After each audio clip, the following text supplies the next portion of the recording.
ಎಲ್ಲರಿಗೂ ನಮಸ್ಕಾರ. ಉಪವಿಭಾಗದ ಎಲ್ಲ ಸಾರ್ವಜನಿಕರಿಗೆ ಒಂದು ಮಹತ್ವವಾದಂತಹ ಸಂದೇಶವನ್ನ ನಾನು ಈ ಮೂಲಕ ಕೊಡ್ತಾ ಇದ್ದೇನೆ.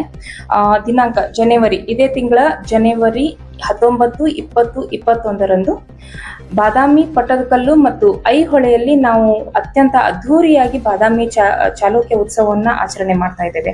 ತಮ್ಗೆಲ್ಲ ಗೊತ್ತಿರೋಂಗೆ ನಮ್ಮ ರಾಷ್ಟ್ರ ಕಂಡಿರುವಂತಹ ಅತ್ಯಂತ ಅಪ್ರತಿಮ ರಾಜವಂಶಸ್ಥರಲ್ಲಿ ಚಾಲುಕ್ಯರು ಒಂದು.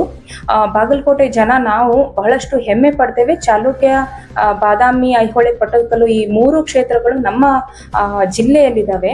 ಸಾಕಷ್ಟು ಸಾವಿರಾರು ಲಕ್ಷಾನುಗಟ್ಟಲೆ ಪ್ರವಾಸಿಗರು ಇಲ್ಲಿ ಬಂದು ನಮ್ಮ ಇತಿಹಾಸವನ್ನ ಮರುಕಳಿಸುವಂತಹ ಕೆಲಸವನ್ನ, ಇತಿಹಾಸವನ್ನ ನೋಡುವಂತಹ ಕೆಲಸವನ್ನ ಮಾಡ್ತಾರೆ. ಸುಮಾರು ದಶಕಗಳ ನಂತರ ಮತ್ತೆ ನಾವು ಚಾಲುಕ್ಯ ಉತ್ಸವವನ್ನ 19, 20, 21ಕ್ಕೆ ಆಚರಣೆ ಮಾಡ್ತಾ ಇದ್ದೇವೆ. ಕೊನೆಯದಾಗಿ 2014ರಂದು ಈ ಉತ್ಸವವನ್ನ ನಾವು ಮಾಡಿದ್ವಿ. ಬಹಳಷ್ಟು ಐತಿಹಾಸಿಕವಾಗಿ ಮತ್ತು ನಮ್ಮ ಇತಿಹಾಸವನ್ನ ಪ್ರತಿಬಿಂಬಿಸುವಂತಹ, ನಮ್ಮ ಇತಿಹಾಸವನ್ನ ಇನ್ನೂ ಶ್ರೀಮಂತಗೊಳಿಸುವಂತಹ ಉತ್ಸವವು ಇದಾಗಿರ್ತದೆ. 19ನೇ ತಾರೀಕು ಮಾನ್ಯ ಮುಖ್ಯಮಂತ್ರಿಯವರು, ಈ ರಾಜ್ಯದ ಮುಖ್ಯಮಂತ್ರಿಯವರು ಉದ್ಘಾಟನೆ ಮಾಡ್ತಾರೆ ಬಾದಾಮಿಯಲ್ಲಿ. 20ನೇ ತಾರೀಕು ಪಟ್ಟದಕಲ್ನಲ್ಲಿ ಕಾರ್ಯಕ್ರಮಗಳಿರ್ತವೆ ಮತ್ತು 21ನೇ ತಾರೀಕು ಐಹೊಳೆಯಲ್ಲಿ ಕಾರ್ಯಕ್ರಮ ಇರ್ತವೆ. ಮುಖ್ಯವಾಗಿ ಡಿ.ಕೆ. ಶಿವಕುಮಾರ್ ಅವರು ಮತ್ತು ರಾಜ್ಯದ ಹಲವು ಮಂತ್ರಿ ಮಂಡಲ ಮತ್ತು ನಮ್ಮ ಎಲ್ಲ ಶಾಸಕರುಗಳ ಆಗಮನ ಇರ್ತದೆ. ಅದರ ಜೊತೆಗೆ ಕಲಾವಿದರು, ರಾಜ್ಯ ಮಟ್ಟದ, ರಾಷ್ಟ್ರ ಮಟ್ಟದ ಕಲಾವಿದರನ್ನ ನಾವು ಕರೆಸ್ತಾ ಇದ್ದೇವೆ. ಉದಾಹರಣೆಗೆ ವಿಜಯ್ ಪ್ರಕಾಶ್ ಅವರು, ಸಂಜಿತ್ ಹೆಗಡೆ, ಹೀಗೆ ಎಲ್ಲ ಕಲಾವಿದರು ಸಹ ಬರ್ತಾರೆ. ಅದರ ಜೊತೆಗೆ ಈ ನಮ್ಮ ಬಾಗಲಕೋಟೆ ಜಿಲ್ಲೆಯಲ್ಲಿರುವಂತಹ ಕಲಾವಿದರಿಗೆ ಸಾಕಷ್ಟು ಅವಕಾಶವನ್ನ ನಾವು ಈ ಉತ್ಸವದಲ್ಲಿ ಕೊಡ್ತಾ ಇದ್ದೇವೆ.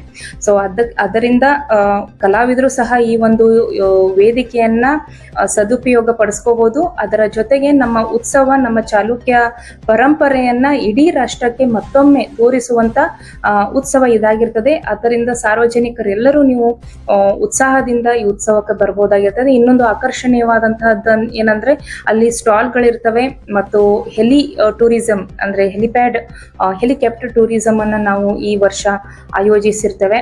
ಅದರ ಜೊತೆಗೆ ಬಾದಾಮಿ ಬನಶಂಕರಿಯ ಜಾತ್ರೆಯು ಇರೋದ್ರಿಂದ ಬಹಳಷ್ಟು ಕಲರ್ಫುಲ್ ಆದಂತಹ ಒಂದು ವಾತಾವರಣ ಬಾದಾಮಿಯಲ್ಲಿ ಇರ್ತದೆ.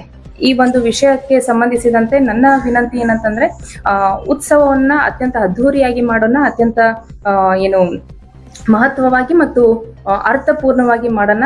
ನೀವೆಲ್ಲರೂ ಬಂದು ಉತ್ಸವದ ಜೊತೆಗೆ ನಮ್ಮ ಇತಿಹಾಸವನ್ನ ಮತ್ತೊಮ್ಮೆ ಈಗಿನ ಪೀಳಿಗೆಗೆ ಪರಿಚಯ ಮಾಡುವಂತಹ ಕೆಲಸವನ್ನ ನೀವೆಲ್ಲರೂ ಮಾಡಬೇಕು ಅಂತ ಹೇಳ್ತಾ ಒಂದು ವಿಶೇಷವಾದಂತಹ ಸಂದೇಶವನ್ನ ಈ ಮೂಲಕ ನಾನು ಕೊಡ್ತಾ ಇದ್ದೇನೆ. ಧನ್ಯವಾದಗಳು.